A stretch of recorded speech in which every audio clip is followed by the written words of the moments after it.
And welcome back, fellow American patriots and Minutemen, standing at the ready to fight anew and to secure our liberties that are under assault. Here today at Sierra Podcast, your host, Daniel Horowitz. It is Thursday, the day after tax day. So now you emptied your wallets to a government. What does the government do to you? What does it do for you? One of the big things that I don't care if you're a conservative, liberal, libertarian, I think we all recognize at this point that the surveillance state has gotten out of hand. Everything is about surveillance, data, digital. We're nothing but cogs in a system to be examined. The movement and the party that would seize the opportunity to push back against this and promote privacy and dignity, particularly in the realm of healthcare, by the way, that party would explode, and particularly among younger voters. So we're going to delve into the surveillance state broadly, but in specifically the rise of the surveillance data state in medicine, where everything about you is recorded. You think HIPAA protects you. HIPAA was Orwellian, did the opposite. HIPAA, Real ID, AI, ambient AI, generative AI in the examining room. It's everywhere now. The digital electronic records. So we're going to do a part 2 with Twila Brase coming up. We had her on to talk about the delivery and functionality of healthcare on the anniversary of Obamacare's passage. Now we're going to talk about the rise of the surveillance state in healthcare. But first, to the news of the day, how sadly apropos that the number one focus of Donald Trump and the Republican leadership today is to jam down a reauthorization of Section 702 of FISA that spied on his own campaign, that we now know, and particularly when Democrats come back into power, will be a bigger tool to go after people like you and me than it certainly is the Islamists because they agree with it. And this is an issue that I think, as someone who's been very consistent, I don't change, I don't evolve, but you do have to learn new things. As a young college age kid following 9/11, like a lot of people, I heard concerns from libertarians whom I disagree with on immigration crime, a lot of issues, social issues, but they were right on this. There were concerns about the Patriot Act, the surveillance state. And to me, I figured, well, if you're an American citizen roped into a foreign surveillance, well, it must be like some sort of CARE Muslim Brotherhood guy communicating with a Hamas dude or whatever. So screw them. But as time went on, I think we started to realize what happened. Like everything with our anarcho-tyranny system, we imported Islam, we empowered the Muslim Brotherhood, we know who they are, we know where they are, we know where their mosques are. Trump is not going after them, but instead wants to catch or expand this broad net to rope in everyone. And in fact, it's not the exception, but the rule that it's focused more on Americans. We've learned that now. And yet this is Trump's number one focus. Number one focus. So he put out, I'm working very hard with our great speaker, Mike Johnson, along with Chairman Jim Jordan and Chairman Rick Crawford, all a bunch of rhinos, to get a clean extension of FISA 702. By the way, this is a degree of capital he is not expending on anything. And I mean that, anything. Not on immigration, not on sanctuary cities. And he basically said, he recognized, yeah, I've been the victim of the worst illegal abuse. Hillary Clinton rigged it, yada, yada. It was illegal. I'm willing to risk that as a citizen in order to do what is right for our country. Our military desperately needs FISA 702.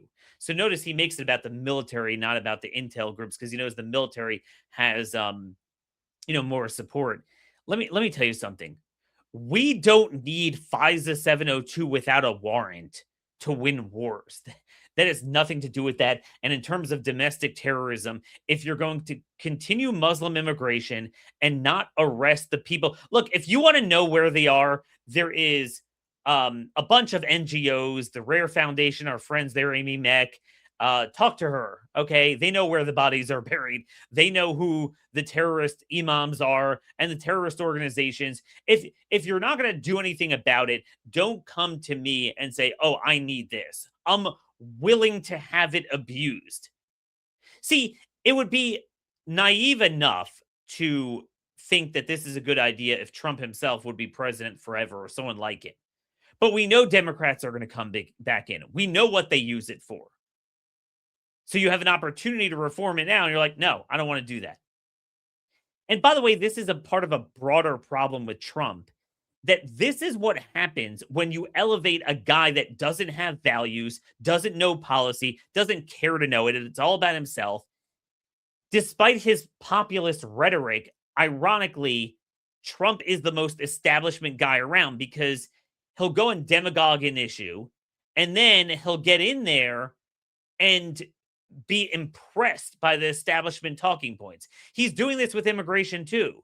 Yeah, we're going to throw them all out. And now, oh, yeah, I guess the corporations need more workers. You know, the Wall Street Journal has an article out.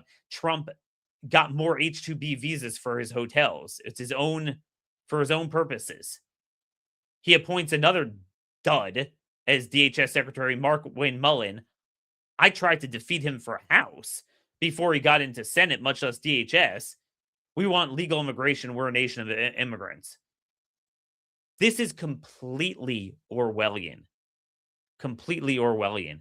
And by the way, he appointed Erica Schwartz as the next CDC director. She is literally the one who ordered the fraudulent PCR testing that was part of that COVID psyop, rather than elevating Dr. Joe Ladapo of Florida.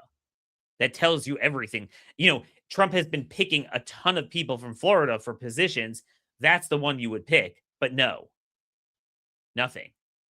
And then, by the way, as we're going to talk about with our guest, Real ID was passed in the wake of 9/11, but then for a number of reasons, it was never implemented. Under Kristi Noem, the Trump administration makes that the priority. I'm going to be the administration to implement it. It's very interesting for someone that seems to be stymied by a lack of votes in Congress, the filibuster, the courts. It sure seems like when he wants to get certain things, he gets it. He has priorities. It's just not the ones he campaigned on, dating back to 2016. So he's the one who gave us Real ID now, which is another Orwellian tool. And again, I don't want to hear this business that we need a national digital surveillance state to deal with crime, to deal with terrorism, to deal with immigration. History has shown that not to be true. It's shown that we get the surveillance state on Americans and you don't get the outcomes on crime, terrorism, and immigration that you want. You want to solve immigration? We have all the solutions. You cut off funding to sanctuary cities, you do jurisdiction stripping, and you cut off employment. But we see Trump actually wants them employed. So then don't come to me and say, oh, we need Real ID to get rid of the illegals. Import the Muslim world and then do nothing about the Muslim Brotherhood and care. Designate, what was it? The Libyan Muslim Brotherhood as a terrorist organization, not the one right here. That's the problem. Oh, but yeah, we need FISA 702 to deal with terrorism. What this all is a circuitous cycle and really a triangle between big government, big tech, and big medical. And this ties back into AI and the data centers, why we're obsessing about generative AI, cloud-based LLMs. It doesn't produce anything of functionality other than to build a surveillance state. Their entire excuse is, oh, well, we need to beat China. But China, as I noted, is not doing that. They've already done a surveillance state. We're ironically using AI to replicate the worst things China's doing, not the useful things that they're doing, at least for themselves, that we should be racing towards. Let me play a clip here. I don't know who this guy is, but I saw it online. He is a former Greek finance minister, Yanis Varoufakis. Yanis Varoufakis. He was on this guy Owen Jones podcast. I don't know who he is, but the clip is important that the West uses AI to play with ChatGPT and Claude and whatever, China uses it to operate drones and control machinery, which is what we should be using it for. Take a listen. Big tech. There are two big techs. There is the Silicon Valley big tech and there is the Chinese big tech. Even though technologically they are very similar, the manner in which these technologies are fused into the economy is just, chalk and cheese. They're incomparable. In the United States, in Britain, in Europe, what is AI? ChatGPT or Claude or Gemini. Essentially, you are paying a subscription, you're buying a subscription to do what? To, write your essays, write your articles, compose poems, idiotic poems, and so on. Totally service-oriented. In China, I was there recently. I saw AI-operated drones participate in farming and ensure that not one drop of water is wasted when it comes to growing vegetables. So, folks, again, I don't know who he is and what that podcast is. I can't vouch for it, but I could vouch that what he is saying is the closest thing to what I've been putting out for a long time. We're being entreated to this false choice, okay? A false choice of technology and AI future is all about cloud-based LLMs. And you need massive amounts of cloud and endless data centers. And yeah, it might have some harms, but we got to make this work. When in fact, it's a false choice. And not only is that a false choice, but we're misallocating capital and resources away from the real AI that China is utilizing, machinery and weaponry. Okay? China is using AI to make tools. We're using AI to make fools and retards. And that's the reality here. So I'm very much for AI, and that's why I oppose this cloud-based LLM data center stuff. But I don't want to get too into data centers and AI today. My point to lead up to our guest today is that the reason they're obsessed with this is it's all about big data. It's not even AI. That's just the latest tool to exacerbate what they've been building for a while. It's all about data. You are nothing but a data point. Take away your privacy, surveil you all the time, and then government control. And it amazes me how we lived through Biden, and we know the next Democrat's going to be worse. And everyone's like, big tech, big medicine, pharma, biomedical security state, big government, all working together. And then now under Trump, we embrace the hell out of it more than even the Democrats did. And it would be bad enough if Republicans would be in charge forever, but they're not.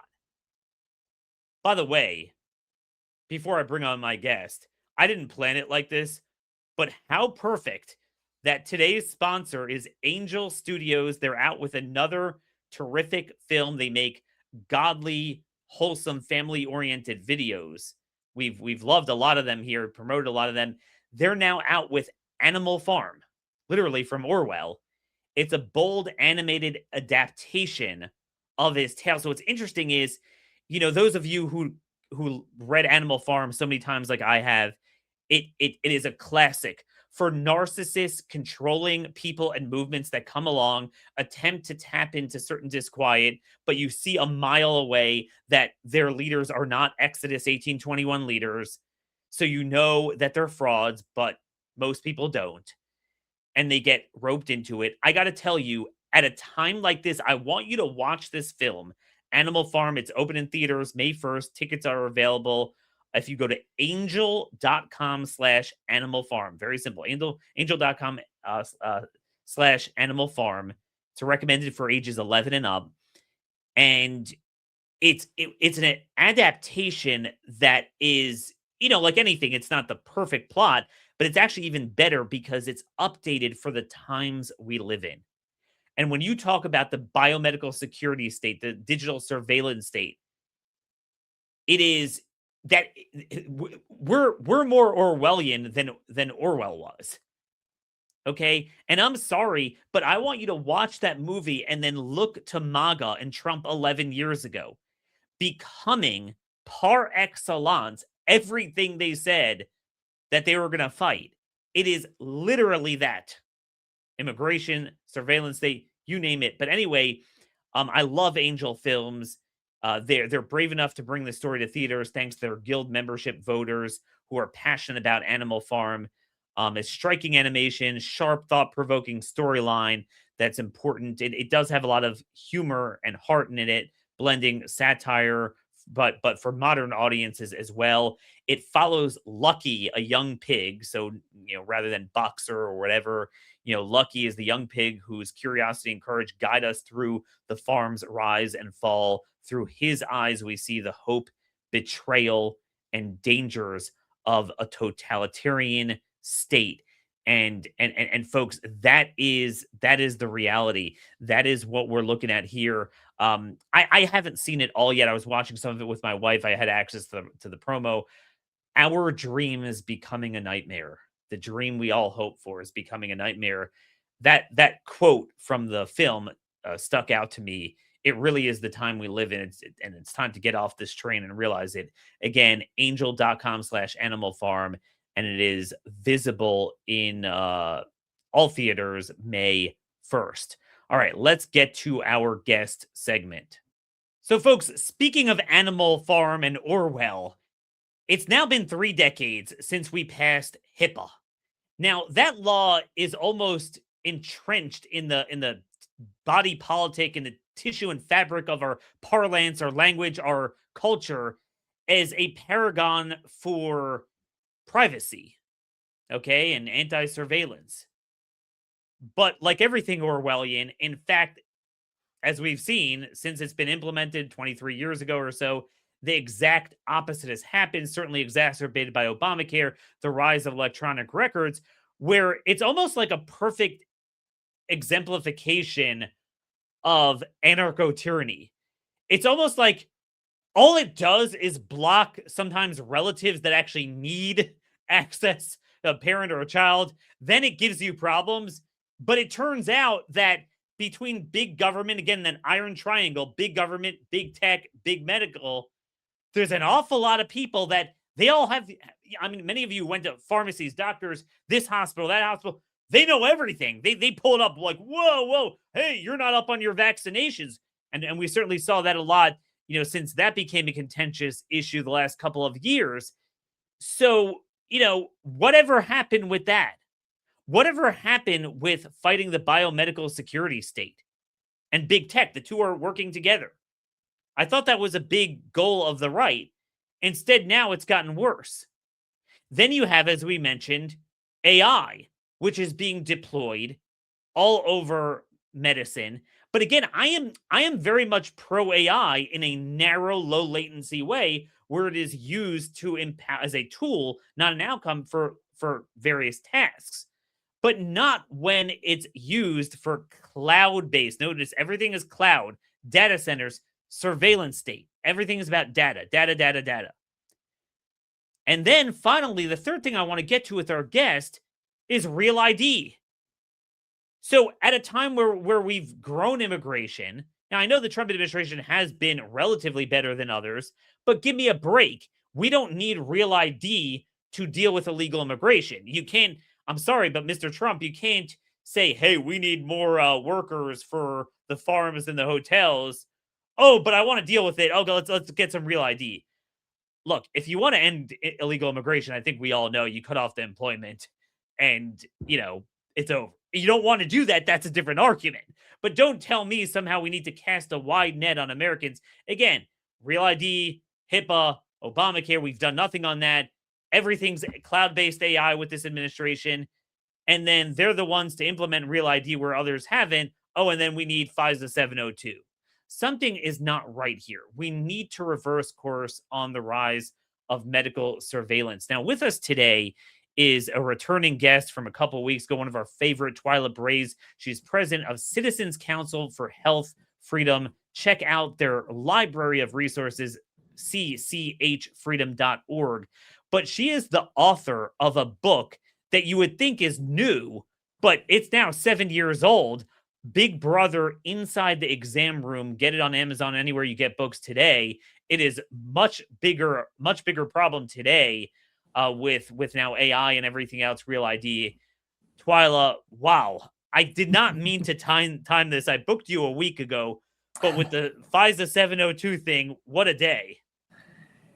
Yeah, well, the thing is, you should be able to feel the digital net.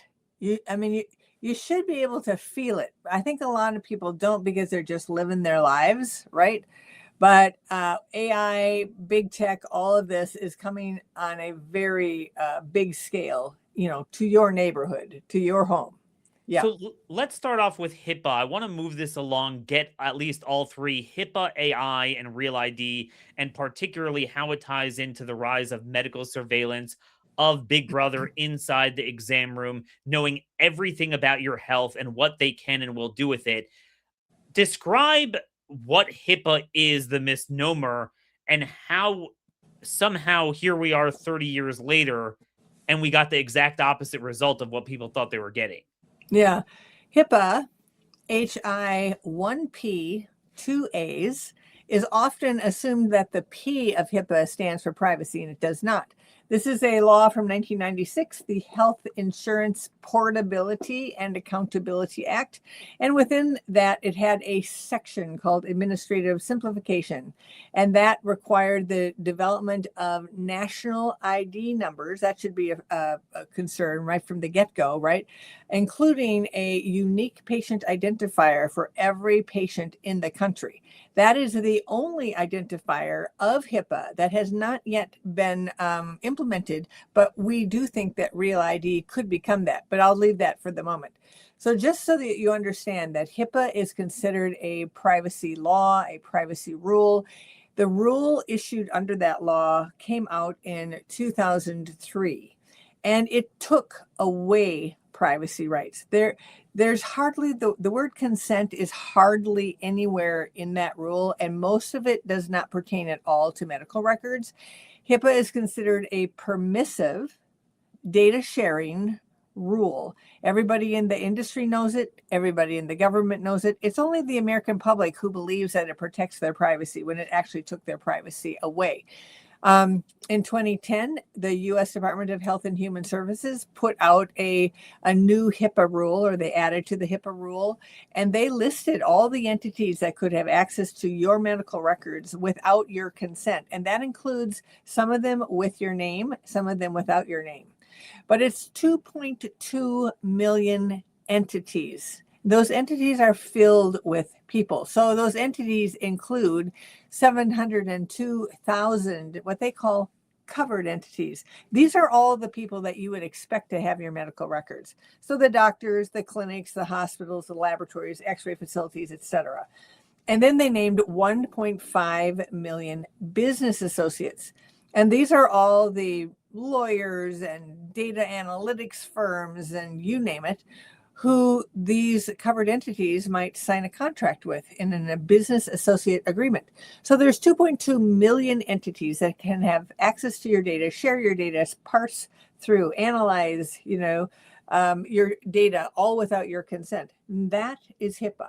And because HIPAA took away your privacy rights, when President Obama imposed the electronic health record mandate within 4 weeks of his first inauguration, it was part of the Recovery and Reinvestment Act.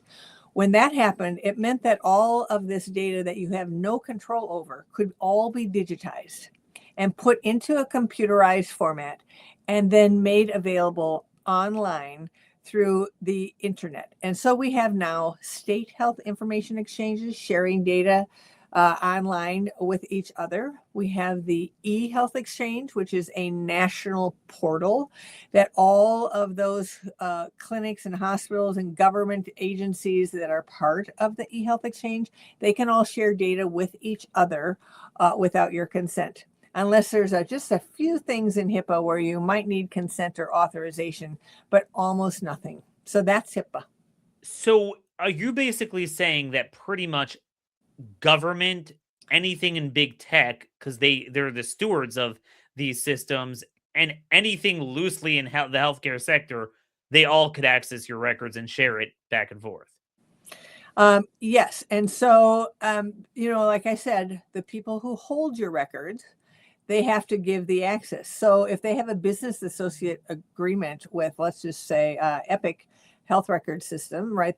That's a business associate agreement. So then Epic, this huge electronic health record system, has all of your data and can slice and dice your data. And actually, I quote the owner and the founder of Epic in my book, and how she doesn't want it to be an EHR, electronic health record. She wants it to be something more. She wants it to be a CHR, comprehensive health record.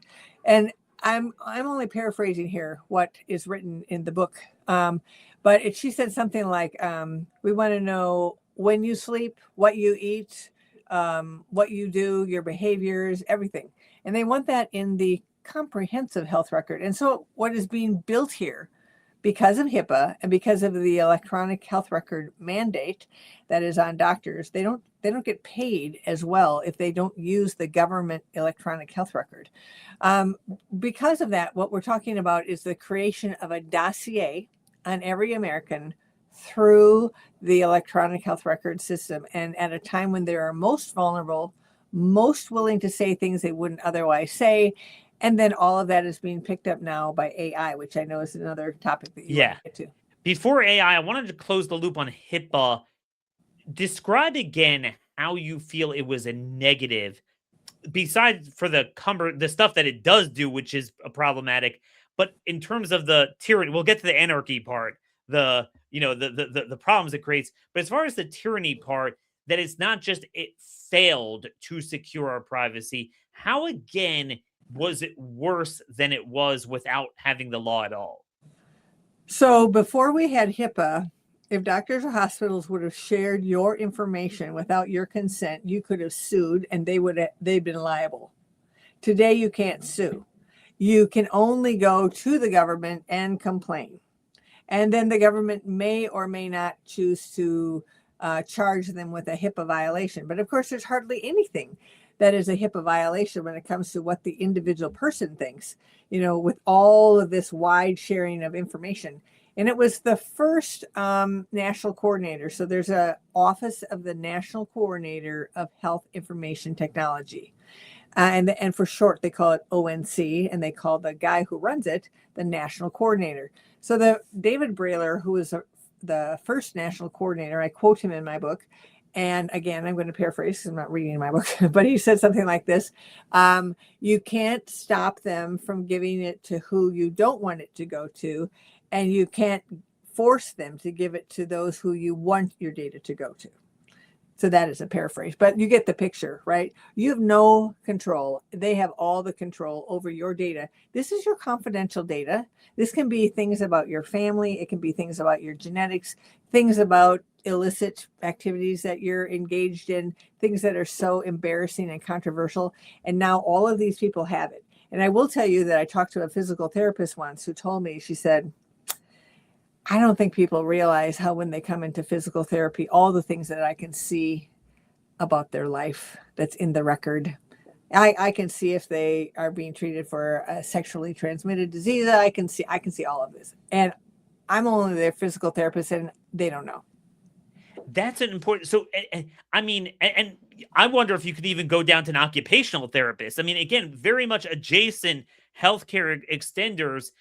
They now have access to everything. But it's more than that. When you go to the doctor, and particularly with pediatricians, so with children, it's a lot more than just, okay, you're on blood pressure meds or whatever. With kids, it's a lot of childhood development stuff. Mm-hmm. And now you have the AMA really push for them to start asking, do you own a gun? Is it locked up in a safe? What type of car seat is your kid in? I mean, all this sort of stuff. And they're scribbling notes or have on their iPad. So you're saying it's not a matter of, okay, what are your vitals? What sort of chronic illness you have? All these adjacent facts about you then are in there and now shareable. Right. Yes, because most people just think, okay. I mean, that's what these members of the staffers and the members of Congress, when several years ago, we went and we said 22 visits. We had 22 office visits, right? So with all these congressional staffers. And the question that we asked them when we came in was, what does it mean when you sign that HIPAA form in the exam room? And to a person, almost using the exact same words. They said, that means that my information is between me and my doctor.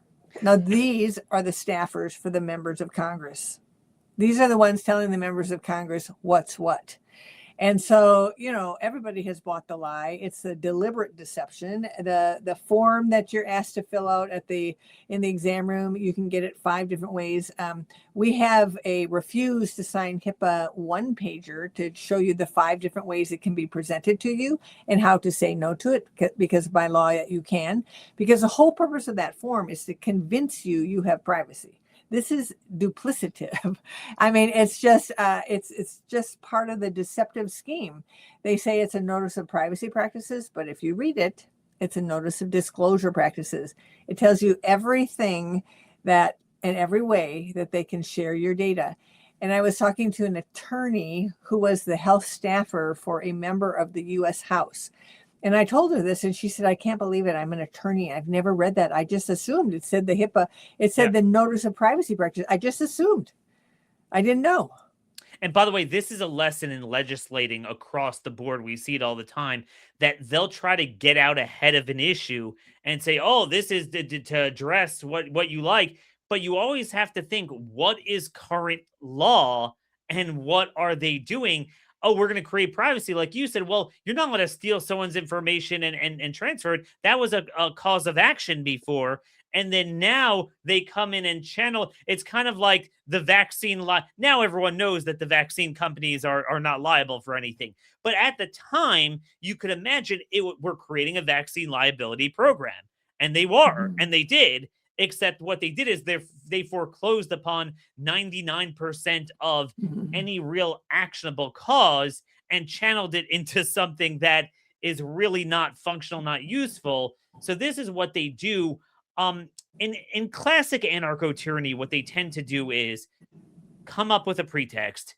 Not only doesn't it not solve that problem, it exacerbates it. And that's the first part of what you described. But then there's always another part of it that then it has collateral damage and does other stuff that it shouldn't be doing. So there's the part that it doesn't protect your privacy, but isn't it also true that it's actually cumbersome for when you actually need to get information about a relative? Plus, hasn't it just created a tremendous cost and busy work for doctors while accomplishing nothing?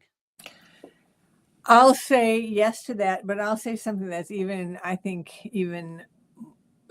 guess it's troubling on different levels. Yes, there's so much cumbersomeness and it's a huge regulation they have to follow, and they're threatened with fines and HIPAA violations, and so they're scared to death, and so they believe you have to sign the form even when you don't. And so if people go to our website at cchfreedom.org and go to the bottom of the homepage and look at helpful handouts, they will find our document that they can use, and it's how to refuse I think it's how to refuse to sign the HIPAA authorization, something like that. They'll see it, and there's a picture of holding a phone in your hand, because this is the way to really actually do it and not participate in this big deception program and educate people at the same time. But the other thing that HIPAA did that people don't really think about is there is a HHS Hall of Shame for every breach that happens of electronic health records. And electronic health records have more street value than your social security number. And so there are breaches coming from all around the world. And so what they really did was they made all of the American people, plus our national security, has been threatened. So we are all in jeopardy at a personal level of our information being hacked and all that data about us being available, whereas they would have had to figure out a way into a file cabinet before, and then spend some time looking amongst all the papers, right, to figure out where we were. But now they've made us and our information available to hackers across the world. But not only that, but just think of all the members of Congress, the president, the state legislators. Just think of what a hacker could do, or even a staffer in a clinic who figures out who happens to see something, and what they could do to threaten national security, or what they could do to threaten personal security, or how they could use the information to blackmail. None of this was really possible before. You had to be in that exam room. you had to have some sense. You had to go looking through the files, So they've made everybody vulnerable in order to harvest this gold mine of data for everybody who wants it. So let's go into that harvesting of data. So this gets to the crux of the AI debate that I've been fighting more broadly, even outside the scope of the medical surveillance, the broad surveillance state. I've said that, a lot of Americans are confused as to what China's doing and what we should be competing with versus what the bipartisan cartel is doing here. Low latency, narrow targeted, you program something, which is really more edge computing than it is LLMs, and you don't need data centers, you don't need this costly stuff, and you don't need the cloud to program a robot to do welding, to do farming. And that's what China's doing, because China doesn't need to AI for a surveillance state because they built it before that, and they did it very well. So they're on to other things. We're building a surveillance state here. So it's just a convenience that they want to say that anything you want that's useful, in medicine, AI will cure cancer. But in fact, we all know there's no such thing in life as something that's not targeted, that you throw jelly against the wall and it works. We put everyone's entire history and their medical records into a system, and it will spin up and out will pop a Oracle of Delphi, God like Zeus, that will tell you what to do in any scenario. That's the sort of, if you ever listen to Larry Ellison, that is what he talks about with this cloud-based data center model. So could you describe how AI is being deployed and, what could possibly be a good use of it versus what it's being used for and the potential harms of it? So I can give you some things. I think there's a lot of things that are perhaps taking place behind the scenes, but of the things that are actually out in the public eye, several things that I can say about that. So I think a study just came out that said something like 75% of doctors are now using AI in their practice. I wasn't able to, before this interview, take a look at that study and see, are they talking about at an administrative level, or are they talking at a diagnostic and treatment level? Because both of those are happening, where they are putting in symptoms. And I think particularly, this might be happening more with the non-physicians, the nurse practitioners and the PAs who don't have anywhere near the clinical expertise, experience, or education of the physicians. They may be doing it more than others, but I don't know that for sure. But the fact of the matter is AI is being used to build treatment protocols on the computer. Every doctor, because of this electronic health record mandate, and it's not just any electronic health record, it is the government certified electronic health record. And if they don't use that, and they don't use it for what the government wants it to be used for, it's called meaningful use. They have meaningful use regulations. And so if they don't use it meaningfully, they don't have it, and they don't use it meaningfully, they'll get paid less. So as a result of that, what we have is an entire network of electronic health record systems, all certified by the government to do what the government wants. And on them are protocols, and those protocols are treatment protocols, and then doctors are tracked. So every click that they make on a computer can be tracked. And so if they have, a corporation above them, if they're not an independent practice, which most doctors aren't today, yeah, because of the electronic health record system, it was so unaffordable that they sold their practices because they couldn't do it. So that's just another way to bring all the doctors into a corporate government controlled system. Anyway, so they're all being tracked to see if they're following the AI protocols. But I think it's United Health Group, and maybe it's some others that are also using AI to look through prior authorization requests. And so AI is being used to deny access to care. AI is being used for radiology in particular to review scans. Now, when you asked if there are some benefits to it, it seems like radiology may be one of the places where this works better than most other places to find even little things that maybe the radiologists missed with their naked eye. So that might be a plus in this. But it has to be a tool, not an endpoint. And that's what concerns me when you say that, they're just typing into their cheap little things how to, I saw it firsthand with my wife, how much lidocaine to apply before, giving stitches. That was kind of scary. Now, something like that is pretty standard, but a lot of things, I mean, we know, I mean, I'm sure you've seen the analysis before. Most of the publicly available AI chatbots, they take their number one source is actually Reddit, Yelp, Wikipedia. It just scrapes what's there. I mean, it's a glorified search engine that's presented in a more authoritative tone and a personalized question and answer tone. That's what it is. So, yeah, I mean, people Google things, but they didn't think that was the end all. That's what's concerning about this. And it's going to atrophy doctors' brains while also, but failing to produce, because we know the hallucination rate. And look, you want to produce an image, a thumbnail for a podcast. All right, so go do it. But this stuff, 3 to 5% error rate is not acceptable for a lot of these things. Now, if you have the human and you do this as an extra backstop with radiology, that's one thing. But there's the efficacy question, but there's also the surveillance state. I was not aware of this. You've been really warning about ambient listening tools powered by AI in the examining room. Literally the title of your book before this happened. What is that? Yeah, ambient listening. Doesn't that just sound, I don't know, kind of nice, right? Ambiance, right?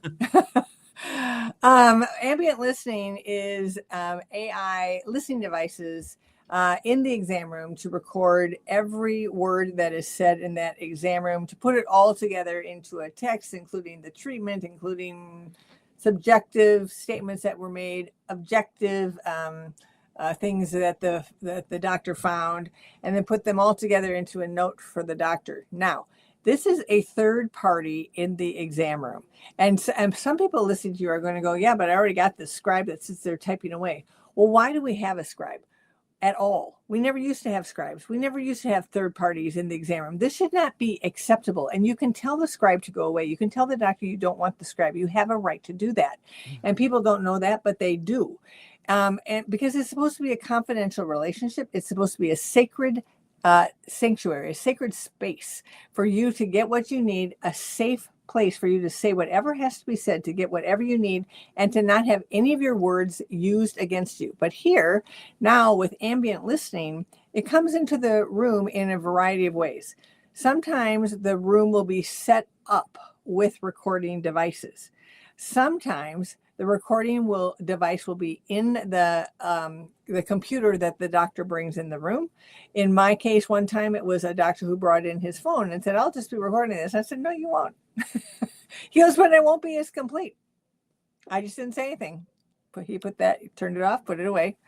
And I'm like, I don't care, right? You don't get to do that. Sometimes it will be... you'll get a notice, a consent form, an actual consent form that says ambient listening on the top, and it's a consent form just for that.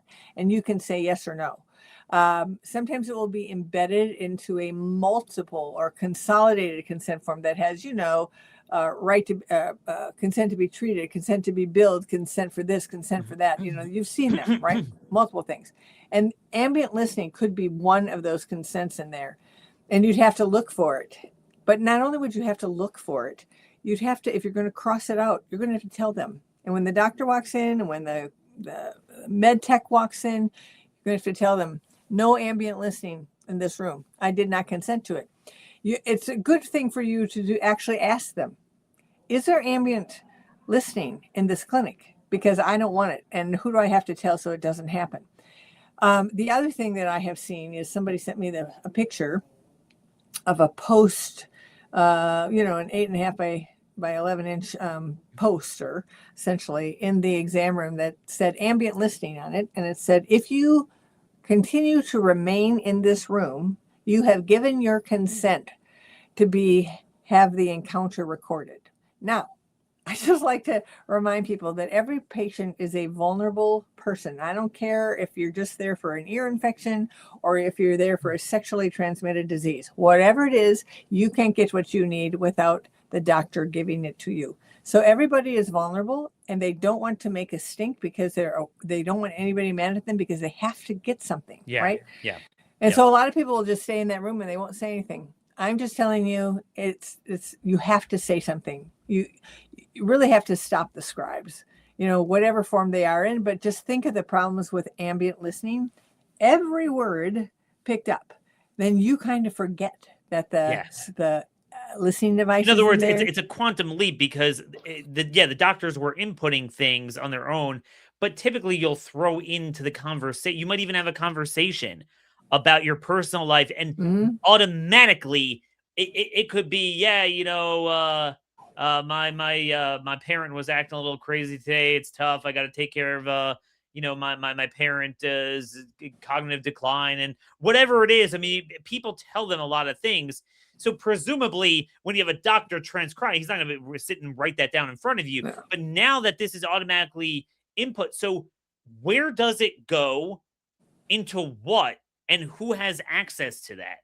Yeah, so they have a company, right? So whatever the company, there's a bunch of ambient listening companies. And so, whoever they have as the transcribers, whether they're in this country or in another country, and then that is transcribed and sent back to the doctor to review and sign off on. Now, imagine you see 20 patients in a day, and AI, as you know, AI adds a lot of extra words when it pulls things together.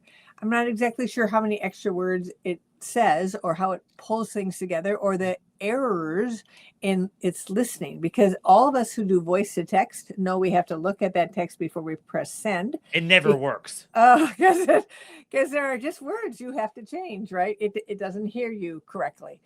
And so who knows what's there, and will the doctor catch everything? But if the doctor doesn't catch everything, if the doctor doesn't delete things and lets them go into the medical record, now, as I described about HIPAA, all of these people from all over the place are going to think this is true about you.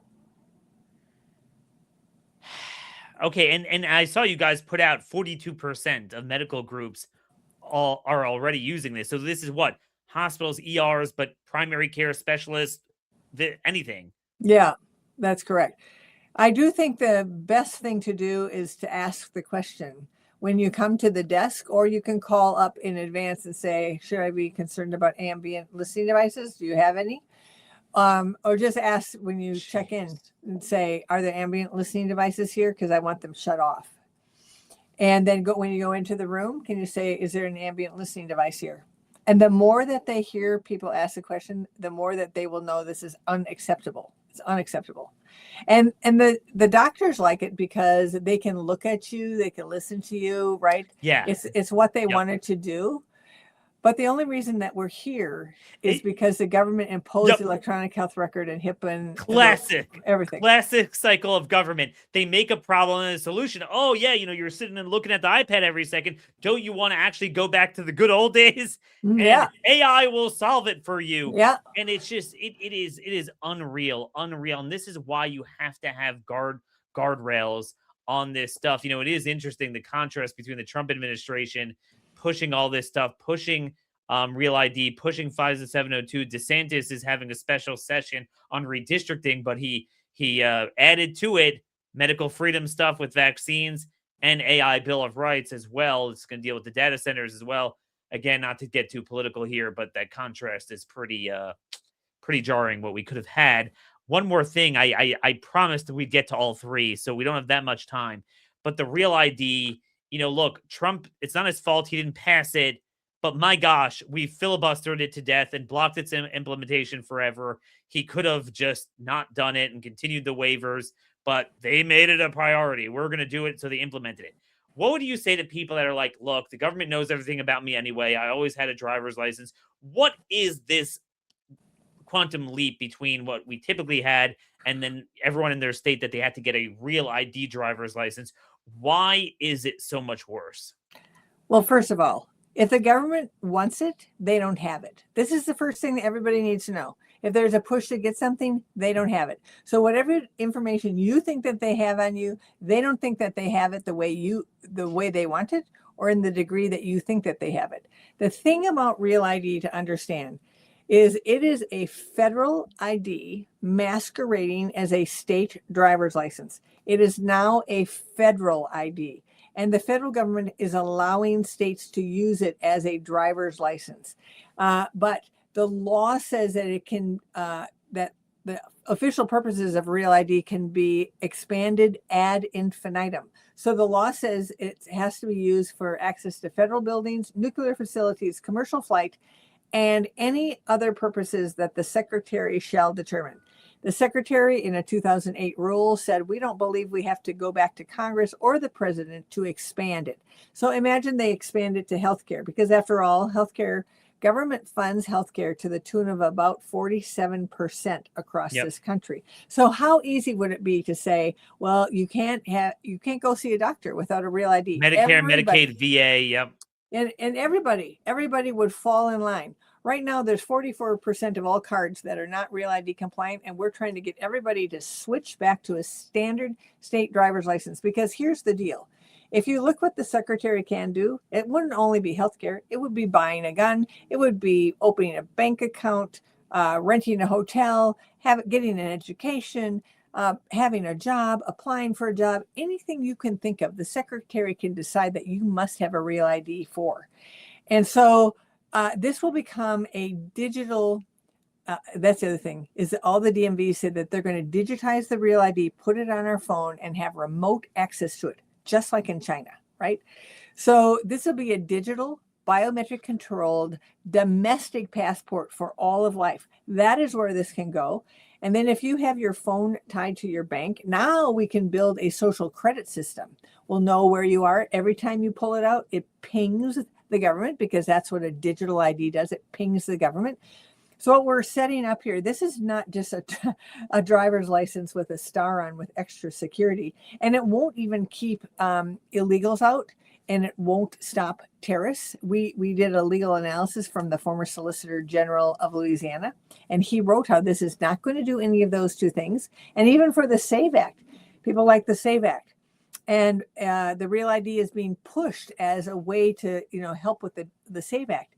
Even the SAVE Act says if you have a Real ID, it's not good enough for citizenship. You have to bring your birth certificate or your citizenship certificate or whatever with you to register to vote, because it's not good enough. All sorts of non-citizens can get it. And the Homeland Security has a list of those types of non-citizens that can get a Real ID. Why so just is look it? at this as a big surveillance, biometric, facial recognition surveillance program in this country that's being built. Classic anarcho-tyranny. So as you write, that Real ID turned state DMVs into these federal data collection systems. But the irony, you and I both know that this epidemic of dangerous illegal alien truck drivers that we're seeing with the CDLs, we know it's not stopping, because we're actually struggling enough to get enough red states to ban them. It started with Florida. Indiana had a rash of people killed, so they had to act on it. But California, forget it. I mean, heck, they won't even pass a bill defunding sanctuary cities on their reconciliation bill that they're doing along party lines. They're too busy focusing on FISA 702. That's their priority. So this is the anarcho-tyranny, and this is how you and I feel under the Trump administration. So now wait another few years, and you have the secretary shall determine, and, Secretary DHS, I mean, you can only imagine what's going to pop out there. Some sort of tranny, freak, maybe will be an illegal alien himself by then. That's probably where the Democrats are headed. And now you just, under your administration, empowered them. And then you didn't even get any good out of it, because we're not shutting down the blue state CDLs for illegals. That you're not getting the benefit. And I think I just want to tie this all together, Twila. This is the lesson of casting a wide net on surveillance. If you have a problem, target it. If there's a bunch of crime, you don't need flock cameras. You freaking have 20-year mandatory minimums for these punks that do bad things. They work, okay? You don't let everyone out of prison and they're like, oh, we have a problem. Let's have a surveillance state. you have an immigration problem. Well, I got news for you. You don't let Islamic immigration in, and you go after. We know where they are. My friend Amy Mack knows exactly the organizations and the imams that have Hezbollah and Hamas on speed dial. We don't need this stuff. Is a pretext, because it is amazing how crime has grown, illegal immigration has grown, Islamic, subversion in this country has grown precisely after these tools were implemented. It is ridiculous, but it's the medical surveillance that I think all of us, having gone through COVID, it should be obvious that this is a problem. Twila, any closing words before we sew up here? I would say go to refuserealid.org and get some of our information on how to make the switch back to a standard state license, how to register on our page so that we can show how people are making that switch, and how to, tell your friends that we've got videos, we've got one pages, we've got all sorts of things. And you've got to make this switch, because this is the key to the surveillance state. It doesn't matter that you have a passport. It doesn't matter that you've got global, what is that called? Global, whatever, travel, the TSA pre-check.